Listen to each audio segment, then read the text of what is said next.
Yes, yes, yes. We are here. It is one of my favorite times of year. It is October. That means there's baseball on the TV, but you know what it is? It's orange and blue skies over here in the East Coast because we're getting ready for that Knicks talk. So welcome in.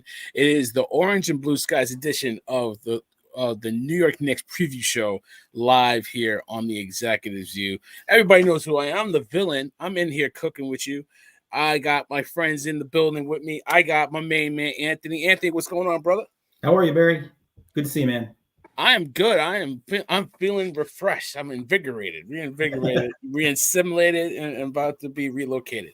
I got my main man Joe T in the building, lifelong Knick fan just like us. What's up, Joe? What's up, What's man? up, Barry? How you doing, man? Thanks for having I me am on. I'm doing great, man. It's so fun to have you on the show with us. So listen, I without further ado, because you know what?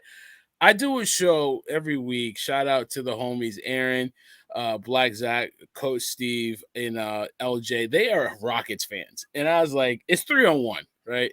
I'm like, I got reinforcements. I got people I do shows with I could talk that Knicks talk. So I was like, let's get us all together and let's do what we do. Let's talk about the Knicks. You know what I mean? So here we are on the preview show. Listen, it's been a crazy 24, 25 years since the last time the Knicks went to the NBA Finals, 1999. Strike shortened season. That was one of my favorite teams, Spreewell, Allen Houston, LG, with the L, Camby and the boys. And since then, it's been mostly down, really depressing. But now there's optimism, there's hope. The orange and blue slides have appeared in the skies. We have a team that haven't been this excited for a Knicks team since probably 2012. When we won about 50 games, went to the semifinals, lost to that Pacer team with Hibbert blocking Carmelo at the rim, lost in 6 games. Last year, went to the semis, lost to the Pacers in 7 games. A depleted Knicks team, but a lot of optimism coming to this season, guys. Right? So, listen, I'll start with you, Anthony. Last year was so much fun. This Knicks team was gritty. They grinded out 50 wins, got to the number 2 seed in the East, and were poised to make a run, but injuries just ravaged them. So talk to me about last year, the New York Knicks, and how how that season just played out for you. Thanks, Barry, for having me on. Yeah, I really think it was a seminal year for this franchise and signaled the beginning of a new era. When Leon Rose was hired back in 2020, we didn't quite know what to expect. We didn't really know much about Leon Rose and Wes and what kind of talent that they were going to be able to bring in here and how they would mesh. You said it's been 25 years. Man, when you say it like that, it's just a reminder of how painful it's been, right? And how the dues that we've all paid as Knicks fans to watch this franchise go from Isaiah Thomas to Larry Brown to Jeff Hornacek to Derek Fisher, and the level of ineptitude over that 25-year span. And now, we look at this team and we see that among all the franchises in New York, is any franchise more well-run than the New York Knicks right now? And by Leon Rose? I mean, who thought we'd ever be saying that in 2024 after just 4 years on the job for Leon Rose? Right. And we saw glimpses of it in 2021 when they made the playoffs and lost in the first round against the Hawks. Then they took a major step back in 2022, missing the playoffs entirely. Then they came back in 2023, won a playoff series against Cleveland, but you still didn't know what the direction was going to be. And for me, 2024 solidified for me, we're back. This franchise is headed in the right direction. We have the most competent front office in the city, and they've really arrived. And for the first time, the sports media, which loves to hate on the Knicks, is talking about the Knicks being a championship caliber team. And it really started last year. And it really started, if you think about it, when OG Anunoby got here and when he was playing with Julius Randle for a while, and they established that chemistry. And we all remember how they played in January and how unbeatable they were that month. before Randall dislocated his shoulder and how that changed things. And we didn't know if that was going to derail the season, if losing Randall was going to be such a death blow to this team. But in an indicator of how deep they are and how well they've been constructed, they went through a rough patch in February because Anunoby went down as well. But once they started getting some guys back, even without Randall back, you really started to see the identity of this team show, and just the hard hats they put on, the fearlessness when you watch them in the playoffs, the way Hart was chasing after loose balls, the way that Brunson was willing to take the reins, put the team on his back some nights and carry them if need be, and just the unselfishness of the team, the defensive identity of the team. It all solidified it for me that 2021 was not a fluke, that 2023 was not a fluke. This team is coming. And man, I just can't tell you how excited and optimistic I am about this team, especially with the offseason they've had, which I'm sure we'll talk about. But 2024, for me, was that year where I was able to say, we have officially arrived and we're not looking back. And I really feel good about saying that. I don't say that tongue in cheek. I really genuinely believe that with all my heart. Yeah, because I didn't, you're right. The Cleveland series 2 years ago, I think kind of signaled that we were getting on the right track.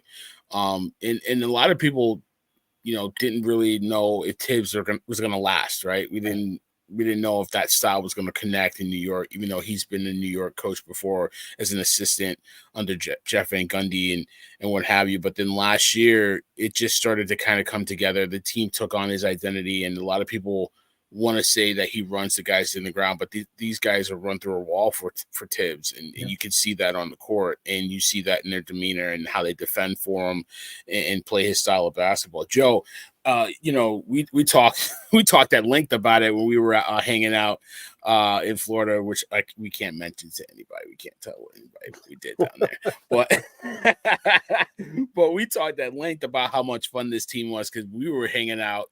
They were in the midst of the playoff run, and it was just like it was euphoria. Like we were walking down the street on cloud nine, like our feet weren't touching the ground. So I mean, talk to me about the Knicks last year, 2023, 2024, and how that season unfolded.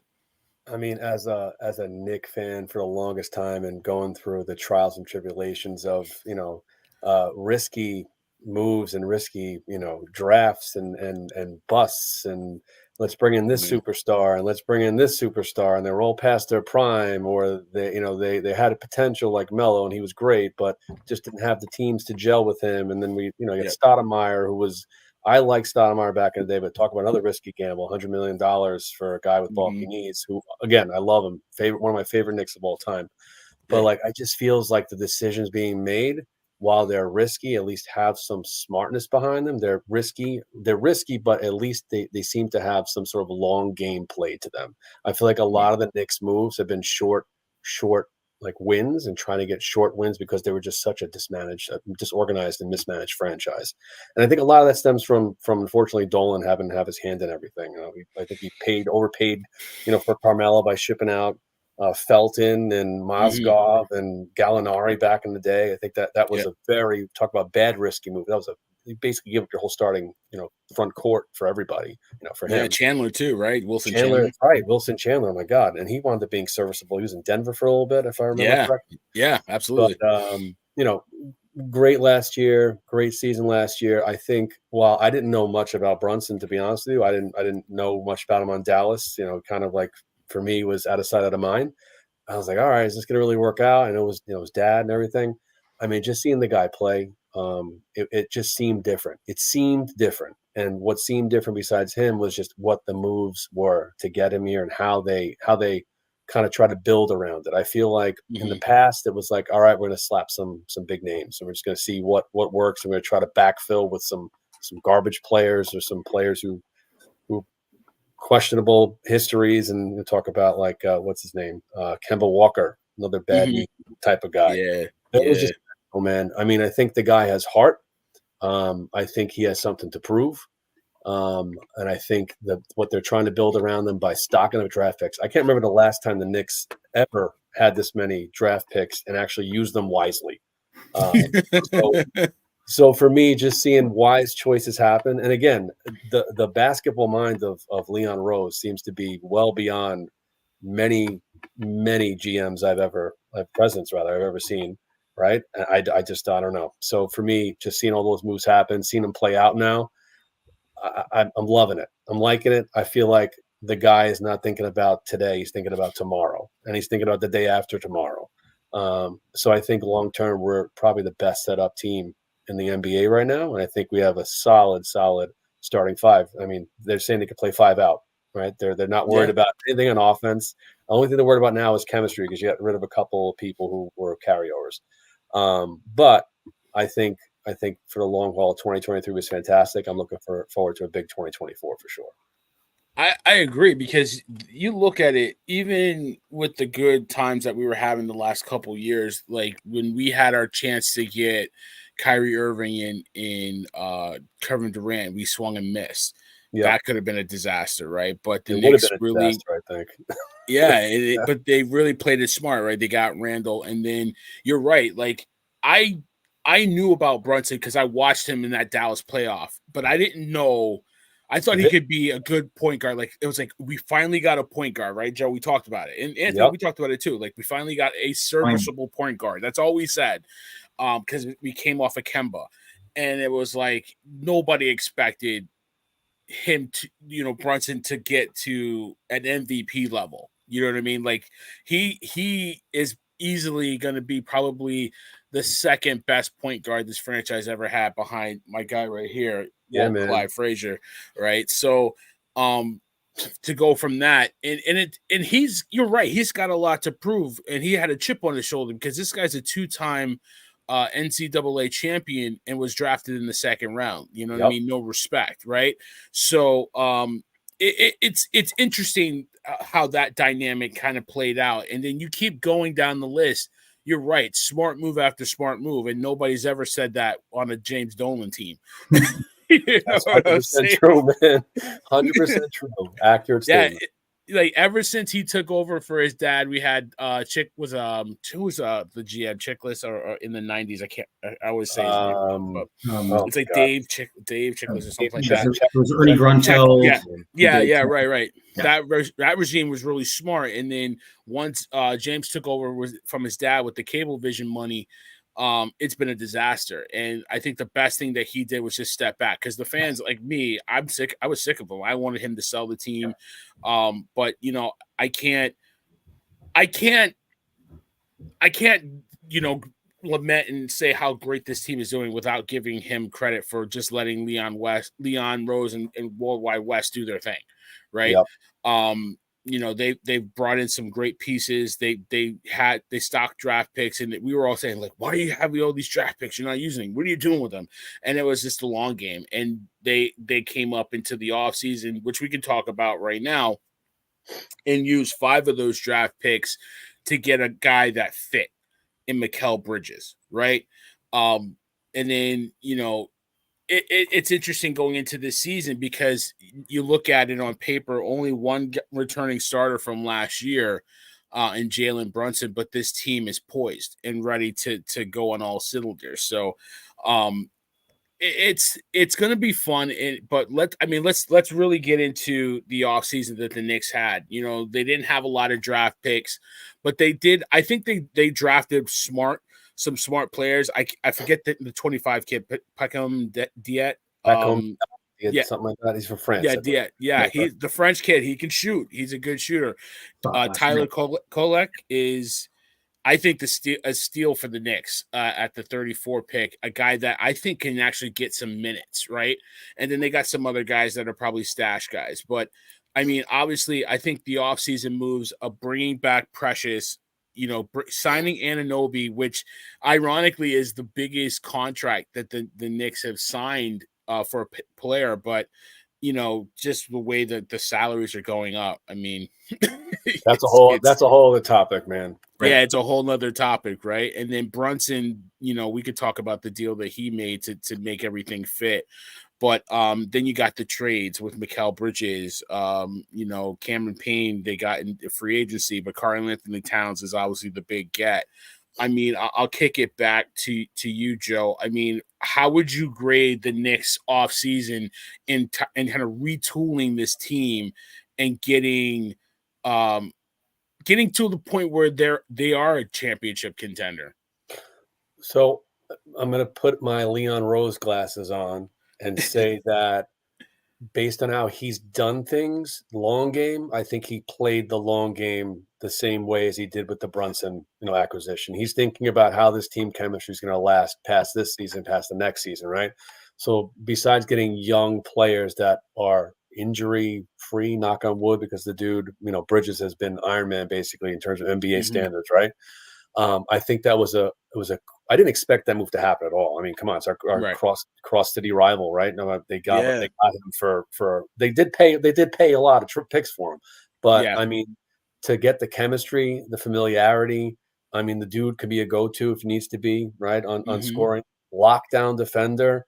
I mean, it at the time I was like, oh man, we paid a lot, but now I think about it, long game. I mean, that you have probably the best defensive wings in the NBA right now. You got Anunoby and you got Bridges. I mean, and they're Yeah. both really good defenders, not just like average. They're way above average. Right. I'm excited about that. So I think that was a good pick from a gel perspective. The dude's a borderline all-star. I hope he makes it an all-star in New York. I don't know how his scoring. Something's got to take a dip. One of those five guys is going to give up something. I feel Right. like I'm reading it's going to be Hart probably the most out of the starting five. But it sounds like he doesn't really care that much. He wants to win. But right there, to me, that's the mentality that's different about this team. Someone is willing to give up something, because you can't win with five guys who all want to be the number one player. You can't have that. You have your Right. A, you have your B, right? So I feel like with the picks we did well. A little upset to lose Dante. I think we talked about this at work. I like Dante. Yeah. He's got a lot of fire. I mean, the dude lit it up last year. He's number 2 in the NBA in 3-pointers made, if I remember my stats correctly. So I'm excited for that. I might pick him up my fantasy team this year. I don't know. I might be a sneaky pick. But I like the drafts. I think we did smart stuff. I think we're set up for success for the future, which is something I can never have said 10 years ago, 5 years ago. So I'm confident. I'm feeling good. I wish I had some Knicks swag on. I'm sorry I didn't wear any. Yeah, you should march upstairs and go get your Knicks swag and in my brunch jersey. Get your brunches. I got it behind me. If you guys see it, I got it behind me. You got a nice setup right there, man. You got a nice setup. Yeah. But yeah, I like what we did. I do too. I really feel like, I think what's underrated is not only the moves that he made in the off seasons, but the pieces that he laid. It was a chess move, right? Yep. Not giving the contracts he did to certain players. I think locking in RJ Barrett to that contract made that a tradable contract, right? Yep. I think packaging RJ Barrett in company to get Anunoby, because of the way the deals were structured, you know what I mean? Like, it made everything work. But OG was a better fit than Barrett, and we've talked about that too, Anthony, right? Like, because Barrett's a guy that needs the ball in his hands to operate, and it was a bottleneck between him, Brunson, and Randall. Now you had a guy that just a piece that fit better in OG, right? On the wing, didn't need the ball, doesn't need to score, but can operate, right? So Barrett is a rhythm player that he needs the ball in his hands. So it was a better fit. It just all those moves that led up to getting OG and then led up to getting Bridges. You have to tip your cap, right? You got to tip your cap 100%. To it. Anthony, talk to me about the offseason. We'll get into the cat trade. That's going to be the big centerpiece. But the Bridges trade, before that happened, that was the one that everybody was talking about, that was the piece that was going to start to get him over the hump. Absolutely. Yeah. I think I graded an A-, Barry. The only reason I would ding them a little bit, I love all the moves they made, but we have to see how losing Hartenstein is going to affect us.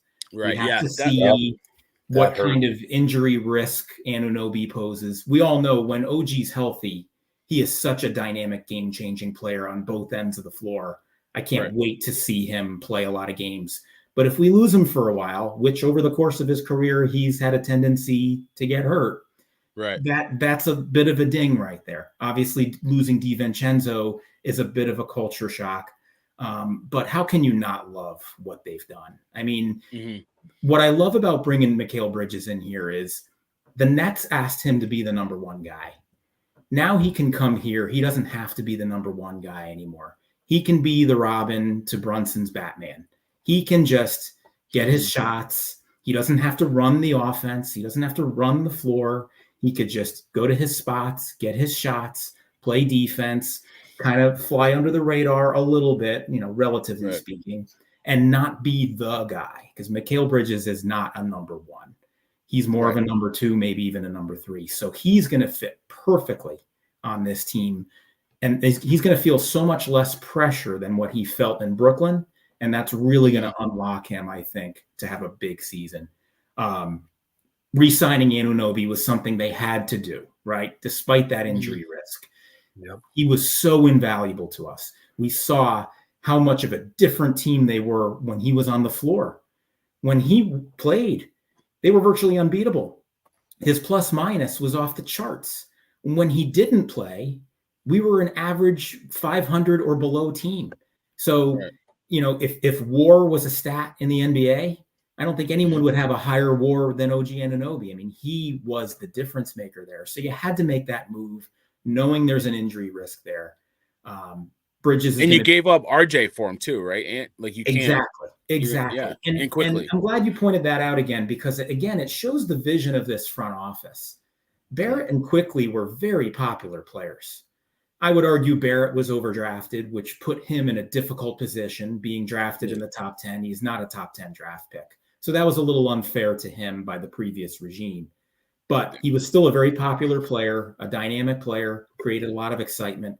Quickly, even more so, right? We loved seeing Quickly come off the bench, be that sixth man of the year type player. So to unload those guys for OG, it was a bit hard for some of us to understand at first, because they were such popular players and we didn't know a ton about OG. But kudos to this front office for seeing that before any of us did, seeing that, we can get something for Quickly and Barrett while their value is high. Bring in a guy like OG Anunoby who fits the identity of the Knicks and the identity that Tibbs wants as a 3-and-D player. And it's paid just enormous dividends for us and positions us well to match up against the Celtics, in addition to bringing guys like Bridges and Cat into the fold as well. So, yeah, I mean, I would give it an A or an A+, if not for those little injury risks from Anunoby and the loss of Hartenstein.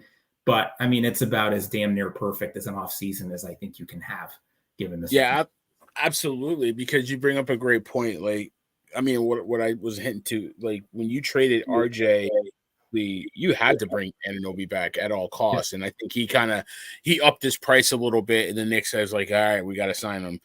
And it was interesting with the Mikal Bridges trade, because we were all Knicks fans. We know who we wanted, like, for a couple of years. We wanted Donovan Mitchell, the area kid. You could have got him for the same picks you got for Bridges. Why didn't you do it? But and he seemed to want us too. He wanted to be here, and that's what killed us, right? That's what killed me.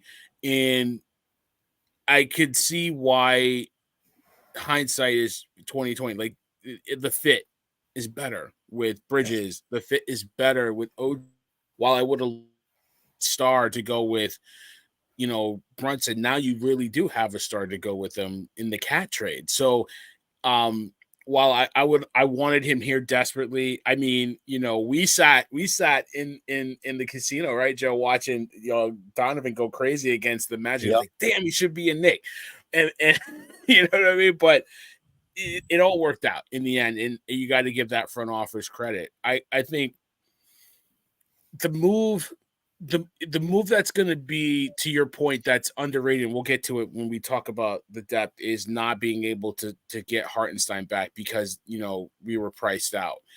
And it's unfortunate, and it really, I think that move was huge, because it put the dominoes in place, right? We couldn't get Hartenstein, so then we turned our attention to Walker Kessler from the Jazz, and the Knicks were asking for him all off season.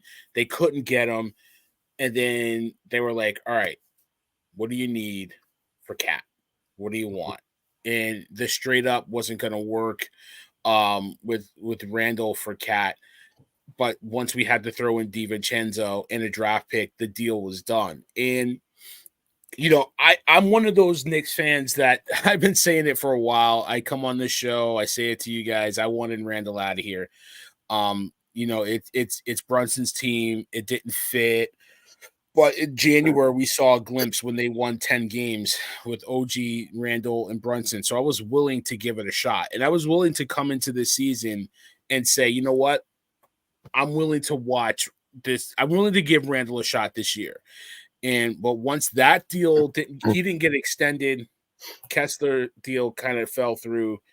It kind of started, it happened so fast that I didn't even see it coming. And now Karl Anthony Towns, the Jersey kid, lifelong Knick fan, is a Knick. And Joe, I'll come to you. Like, we've been talking about Cat to the Knicks for maybe a couple years. We didn't think it was going to happen. We didn't think it was realistic. But it's here. It's happened. He's here. He's in New York. And it just looks like it fits like a glove, man. Like, talk to me about Karl Anthony Towns now filling that center position, which he doesn't like to play, but he's going to play here, and reunited with Thibodeau, who he played with in Minnesota, to be a New York Knicks. So I'm ecstatic, right? Big need. We talked about how much like we needed some grit. We needed like a big name center. We need something. That was our weakest spot, man. And I love Mitchell Robinson. I really do. Top 10 center in the NBA, offensive rebounding, defense, right? It's his game, right? But the dude can't stay healthy. And I want him to stay healthy so bad, but he cannot stay healthy. And you can't bank on someone who can't stay healthy. He basically doesn't show up for work for maybe 40 games sometimes. That's not going to work for what we're trying to accomplish as a team here, right? So I like that we have an all-star caliber center. The guy can shoot. He can spread the floor, right? So now we got someone to take the pressure off the lane, so the lane's a little clear. Brunson can do his drive, dish, whatever we want to do, pick and roll, pick and pop, whatever it is. I like that. The Randall piece, to your point, like, he was a ball stopper. We saw it when he first came to New York. I remember watching a couple of games when he first came here, and he was just the ball dominant. He would turn the ball over, he would dribble drive, lose the ball in the paint. It just became like, this can't be who we're banking on, right? So he needed someone else. We got it. But now seeing how, like, I've watched a couple of the preseason games. Again, we're still finding each other out here. They don't have much time together, right? But I like what I see. Cat looks happy. I know he was shocked at first. He looks happy. I think everyone's going to gel.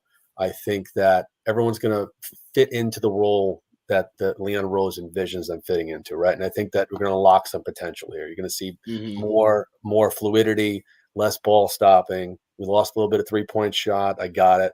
But one of my friends said to me, I told him about the trade, and he was like, you know what? He's like, I don't like it. And I was like, really? All right. And then I got back to him, like, are you sure about this? He goes, I thought about it. He goes, basically, we gave up Randall and DiVincenzo, and we got a combination of both of them back, right? Because Cat can shoot threes, probably one of the best three-point shooting big men. He was in three-point contest a couple All-Star games ago, if I remember. Right. Shoot the three. He's 7 feet tall. Maybe he can't play as well of defense as we'd like our center to play, but Tibbs seems to get the best out of a lot of people. So we'll see. So I like it. He's also young. He's about the tip of his prime, an entry to his prime. I think we got, like I said, the Leon Rose glass divisions there. The ages line up. The salaries, we could talk about that. I don't know how it's going to play out with, down the road for 2 years, but I do like the Cat trade. I think big things are coming. I like our starting five. I'm pumped, man. I'm pumped. The salaries match up because you're locked them in right now before the cap. The cap's going to go up, and so there'll be room, and you could probably extend them or alter the deal a little bit. But because Brunson took less money and you got Cat locked in now on a deal he signed 2 years ago, I think it is. It's 2 years extension. It makes it works in your cap. You can get Bridges money, bring him back. You got Anunoby, you got Hart, you got your five. This is your five for the next couple years. No questions asked. It works, right? And then because with Randall, he was looking for more money on his extension. That was going to alter, like, okay, if I bring him back, and then I might not be able to extend Bridges. That was going to be the rub. So bringing in Cat, locking him in now gives you the flexibility to make moves down the line, and also because Brunson took less money, which was, I think, one of the key moves also this year. So huge Anthony, move. talk. Yeah, absolutely. It makes it. It's the little things the little details that Brunson did that is going to help this team down the line, and he's going to get his money. First of all, he's the king in New York with Aaron Judge. Like he don't have to pay for a damn thing in New York, and that money is going to only go up with the TV money that the NBA has. He's going to get that money in spades, so it'll be fine. Anthony, talk to me about the Cat deal. I think I texted you that morning, and we were like going crazy, right? I learned it from you. Joe. I woke up and I had a text from Barry, and I was like, I couldn't believe it. I thought my eyes, rubbing my eyes, is like, is this real? Am I reading this right? Yeah, it was great. I loved it. It was an early morning thing, and I thought it was a joke too. And I'm like, dude, this is real. And Joe, I texted you too, Joe. I was like, this is real. This is happening. You know what I mean? Like, get fucking excited. But Anthony, talk to me about the Cat trade, man. I mean, he spaces the floor.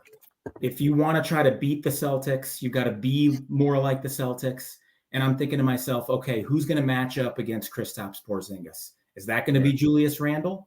Is that going to be Mitchell Robinson? Are those guys going to stop him? Or are you going to have a player like Cat who can shoot from the outside to a proficiency that we don't typically see from big guys, similar to how Porzingis shoots the three well, but then can still be the beneficiary of pick and rolls, get rebounds, get close to the basket, dominate the paint. And I also didn't realize, I watched some highlights, I didn't realize how good of a passer Cat is. He's a really good passer, and that's underrated something I think that's underrated about his game.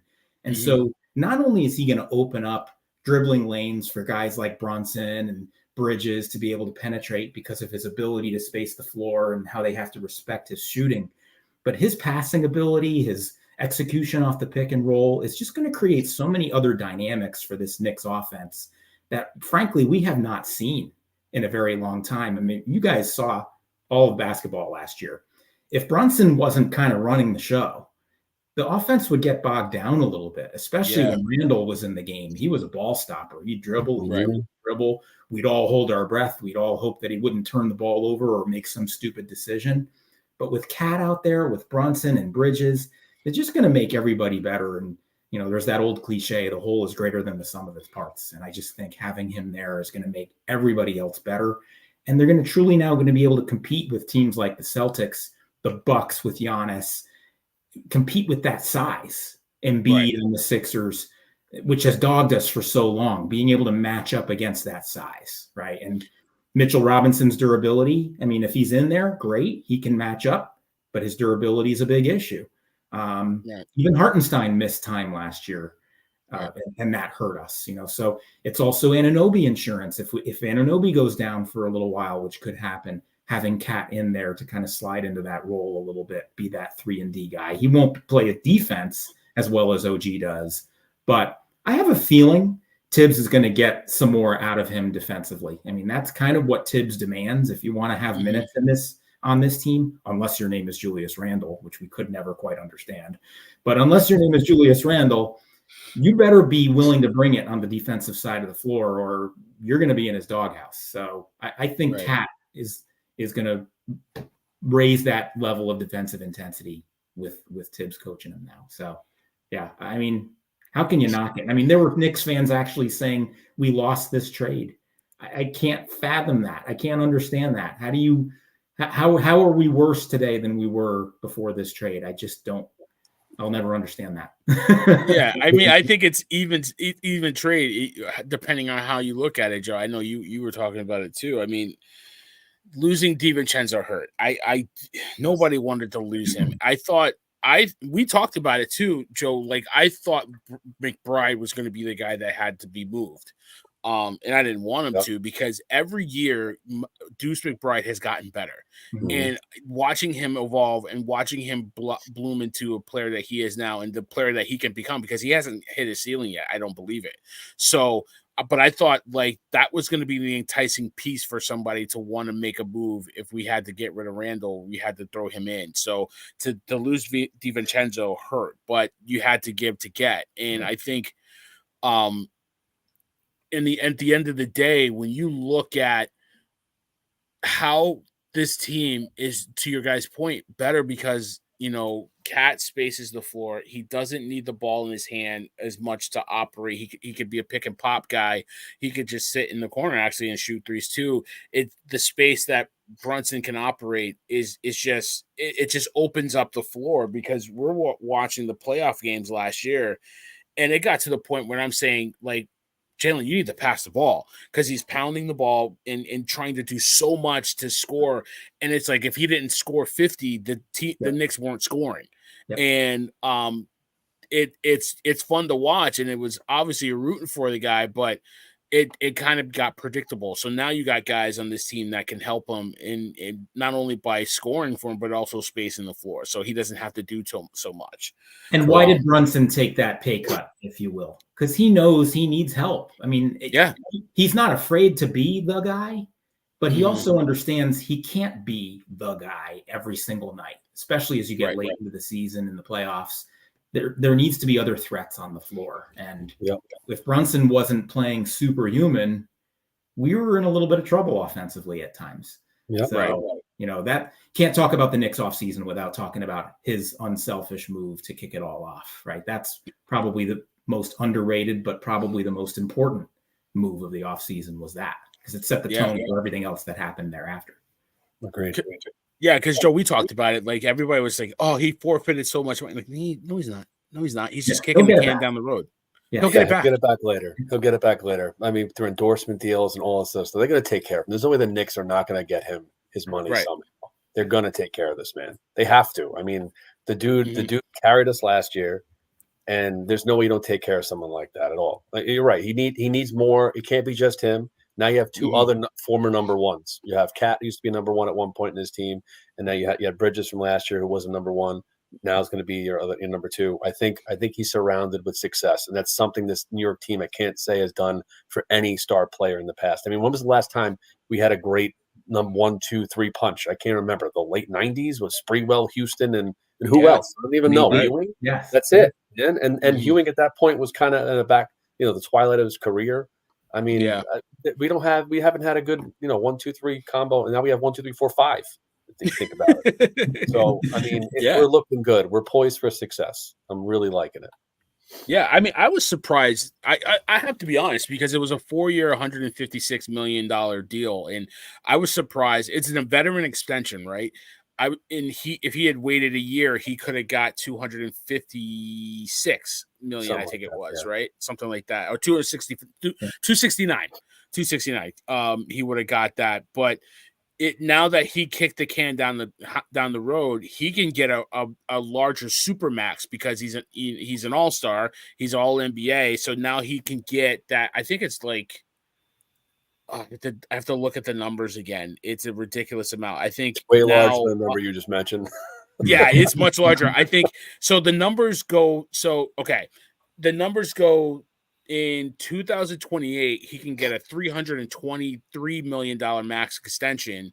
And then if he waits another year, he can get a $418 million extension in 2029. So it's crazy. It's like it's like unfathomable. I mean, the money these guys can make, he can literally make $500 million. But he bet on himself, right? Yeah. He took the I think a 4-year, $100 million deal. So it's like $25 million deal. So he's getting either way. If he's patient enough with the money, the TV money that's going to go up, he's going to get that money on the back end. Now, it might hurt us at that point, because he'll be an older player.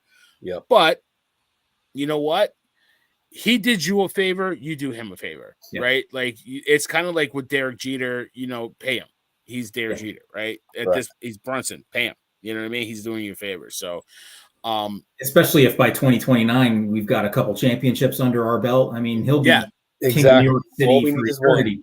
Yeah, all we need is one, man. If we all I need is one.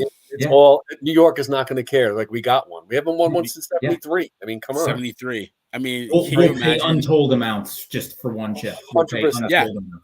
Yeah. Steph Curry's still getting his money. He's still getting his bread, and he's well in his 30s. So it's not unreasonable to think that he can get that contract, and it would be deserved for one championship. Pay that man his money. You know what I mean? If you love rounders like I do. So, but Plus, I'm pretty honestly, sure the Knicks are never going to be scrounging for money. They're the Knicks. no, they Correct. better not be. They're the most valuable NBA franchise. So Even I that think 25-year $4 span you grand. mentioned, they sold out every game. When they were Yeah. winning 20 games a year, they were still Yeah. selling out every night. So, Well, I was going to say it might cost all of us $4 grand a ticket in 2029, to get this Yeah. many. But I think as we long all as have we to get put our money championship- together to do that, Joe. Like, you know what I mean? Yeah. Like, I don't make enough. I don't know. My son's like, "What, Daddy? I want to go to a Knick game." Like, so do I. Like, let me know how that works out. But no, it's going to be fun either way. That one championship will pay for everything. So, Yeah. but the depth, right? We can get into the depth of the Knicks, right? I think they had to make this cat trade because they didn't have a center, right? Isaiah Hartenstein left for the Thunder, which quietly is a really good fit for him. He's a really good passer. They needed a big. They got a guy that can defend and doesn't need the ball. He's a perfect fit for that team. Yep. But the Knicks obviously are hurting at center. Mitchell Robinson is targeting a January return. From the surgery. Listen, Embiid is a dirty player. He hurt my guy. Oh my God! Don't even get me started. I hope that's a topic.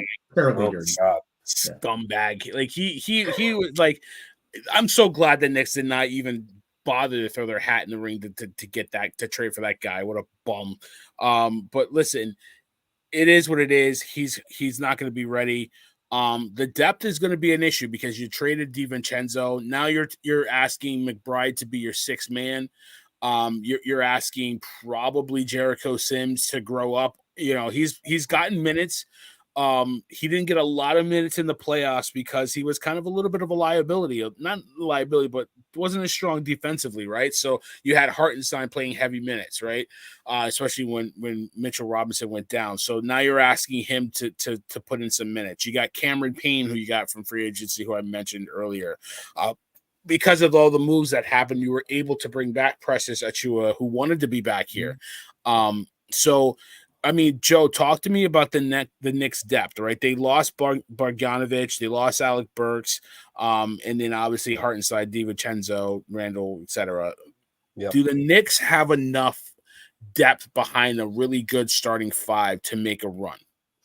I think I talk about position. Center was the weakest one, right? So I was more comfortable when I heard that they re-signed Precious Achiuwa to be an insurance policy. I mean, he got $6 million, remember, for 1 year, right? Yeah. I think he's 24 years old. I mean, the dude played serviceable minutes in that back, and he's an undersized center. He's 6'8", so I mean, he's only 5 inches bigger than me, which I mean, in NBA standards, 6'8" of the centers. I mean, nowadays it's okay, but like it's not a huge dude. Right. How would you compare him to like an Embiid or like a Rudy Gobert? Those guys are over 7 feet, right? Right. But he played serviceable, so I'm feel a little bit better about that. After that, for center, kind of falls off for me. I don't think Sims is ready. I mean, they keep coming up with news articles that he was hurt and he was this, and he was that. I kind of feel like it's just saving face, just as something to say, so he doesn't look so bad because they're going to try to trade him.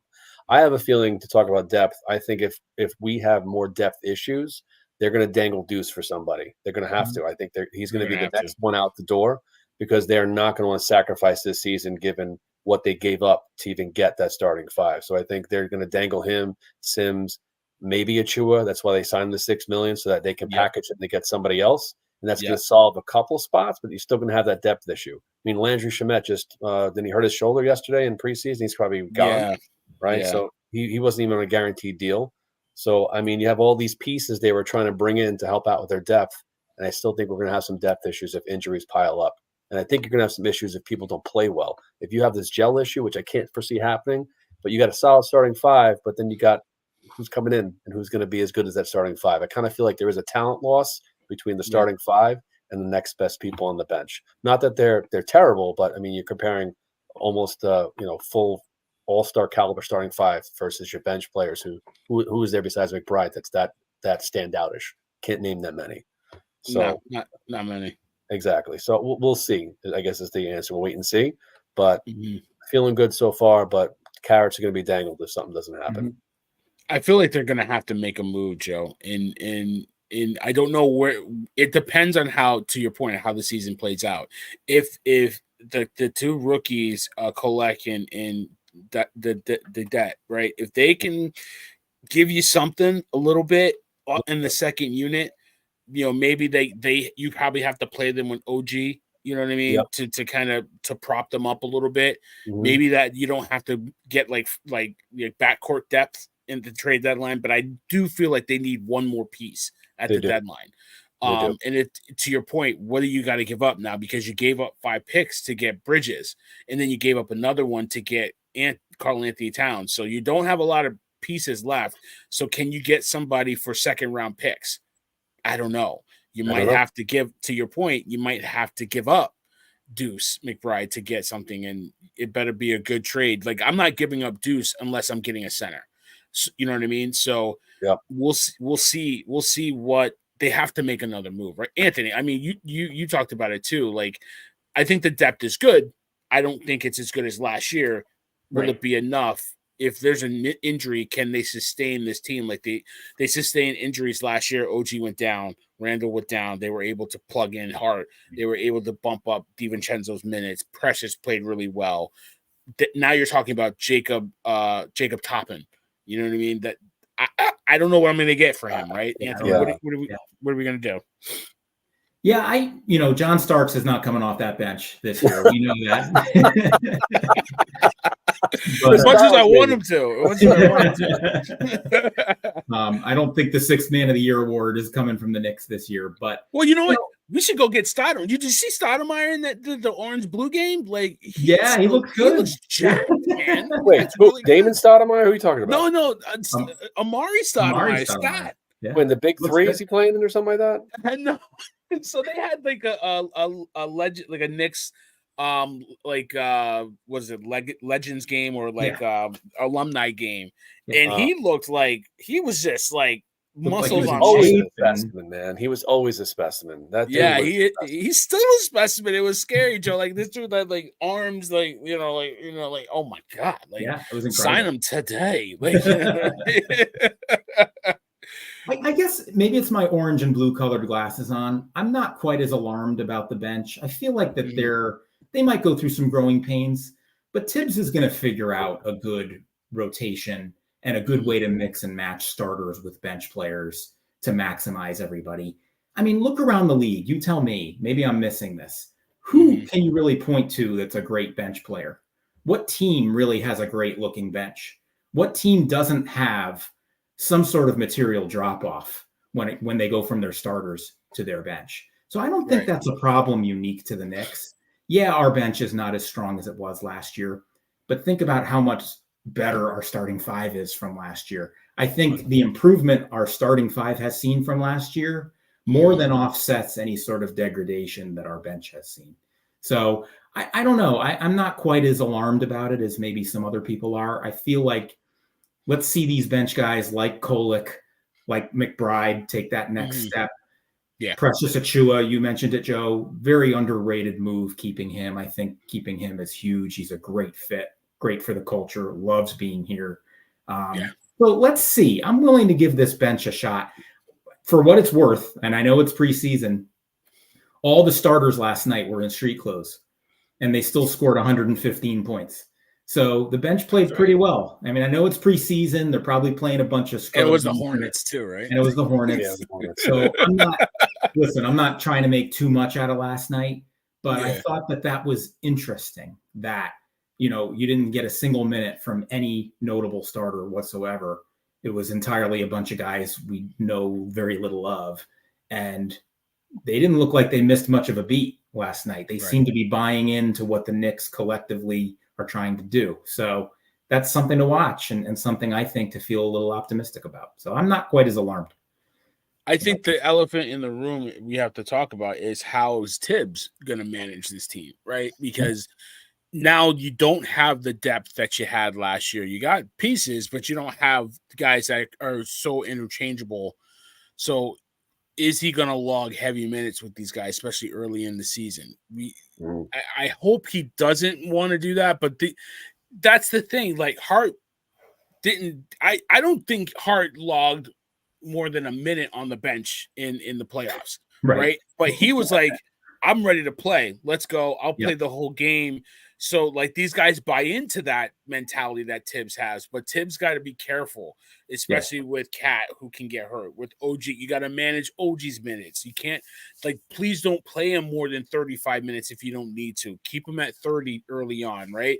You know, like, Bridges, don't overwork these guys. Let these the kids, let the two rookies, let Sims get some run, let Precious get run, you know, split the minutes evenly, and then, you know what, as the season gets a little longer in the two, all right, I need you guys. I need a win here or something like that. Get them ready for the playoffs. So it's really going to be Tibbs, how he manages the depth. That's going to be the real key for this team, in my opinion. But I agree with you guys. I'll put my orange and blue glasses on really quick, and, like, I'm not worried. We here, you know, we here, you know what I mean? So I want to start it because the Liberty about to win a championship, they're gonna get the chip, and then the Knicks gonna win it this year too. You know what I mean? So, you know, I gotta put my Knick goggles on, right?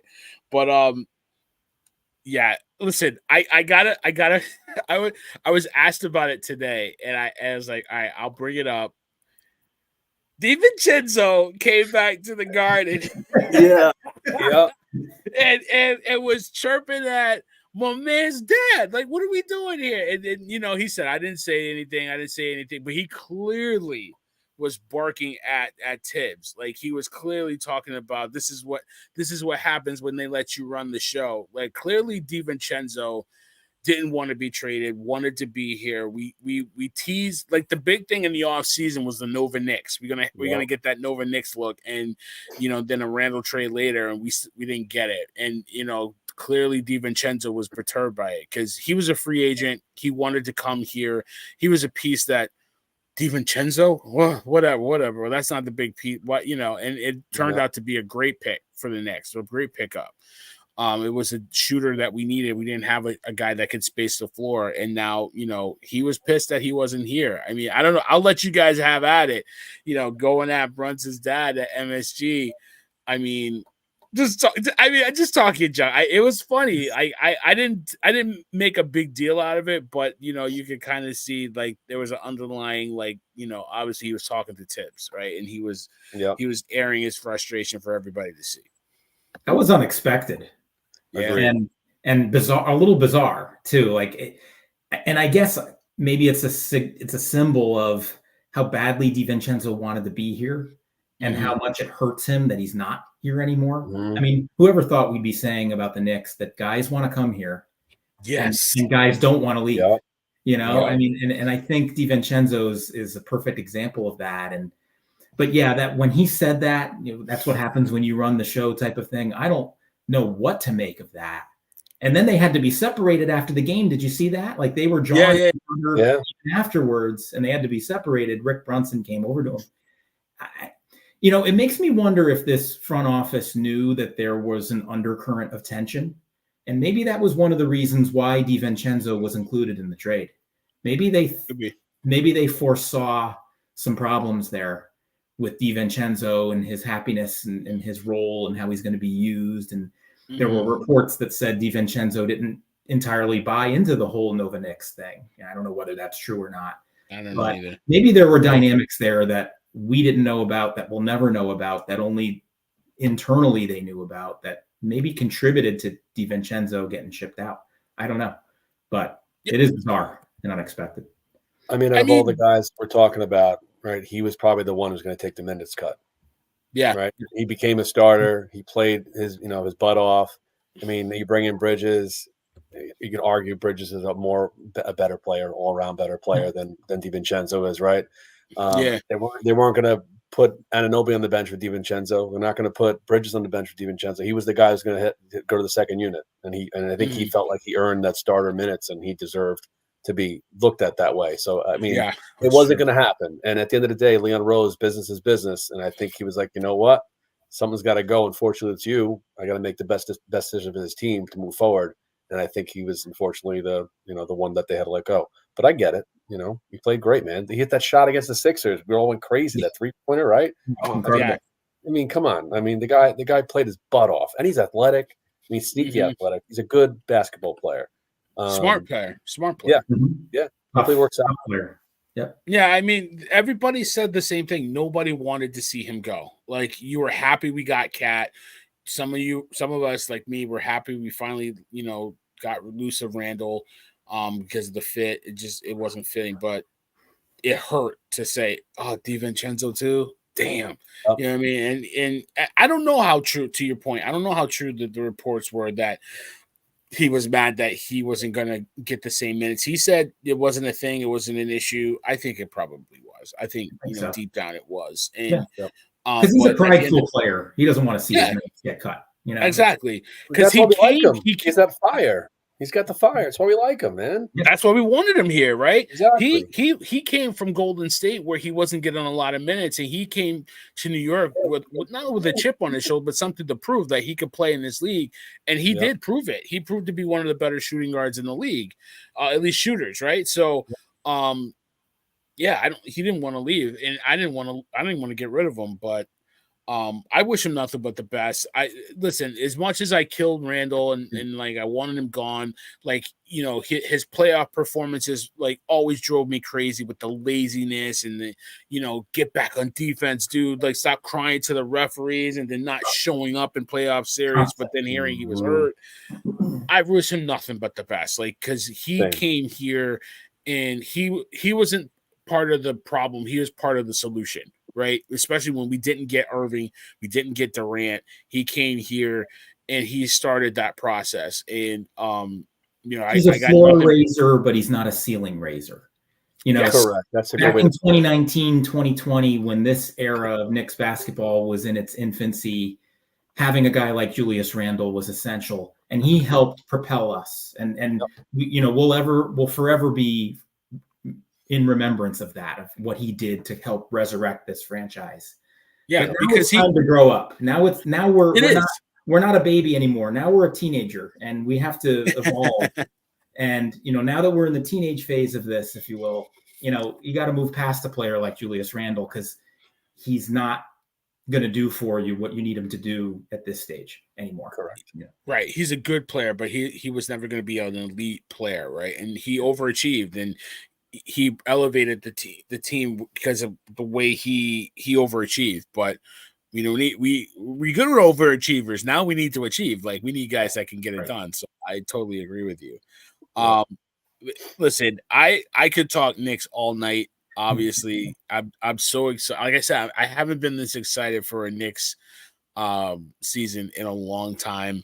I'll start with you, Anthony. I mean, what are you predicting for this Knicks team in 2024? I mean, it's there's a lot of expectations for what the Knicks can achieve, can possibly do this year.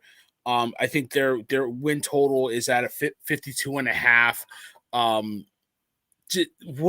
What's the outlook for the Knicks, man? Best case scenario, even anything. I think they're the biggest threat to the Celtics in the East. I think they match up right there with them. I think if any team can knock them off, it's the Knicks. I'm going to go slightly over on the 52.5. I'm going to say 54, 55. I really am. I just feel like this team is so well constructed. This front office they have great vision. They have an identity. Every player fits that identity. They're perfect puzzle pieces. There's no selfishness. Yes, there's bench depth concerns, but I think every team in the league has bench depth concerns. I think we've got the best starting five out there, and we can absolutely compete for that number 1 seed, if not that number 2 seed in the East. Right. I can absolutely see if we can sneak up on that number 2 seed like we did last year and clinch that in the last day of the season, then I think we can absolutely have no problem easily clinching that number 2 seed this year, maybe even the top one. So that's what I'm going with, 55 wins. And then, from there, I'm really expecting this team to make it out of the second round for a change. I mean, if we're not in the Eastern Conference Finals, that'll be a major disappointment. We've We've been knocked out of the second round the last 2 seasons. It's now time to make that next step, make it to the third round, make it to the Eastern Conference Finals. And I think even if they make it to the Eastern Conference Finals and lose, I'll be happy. But if they lose in the second round again, that's going to be a major disappointment for me. So I totally agree. I mean, Joe, we talked about it. We got a bet going. We got a standing bet we have, with our we have going.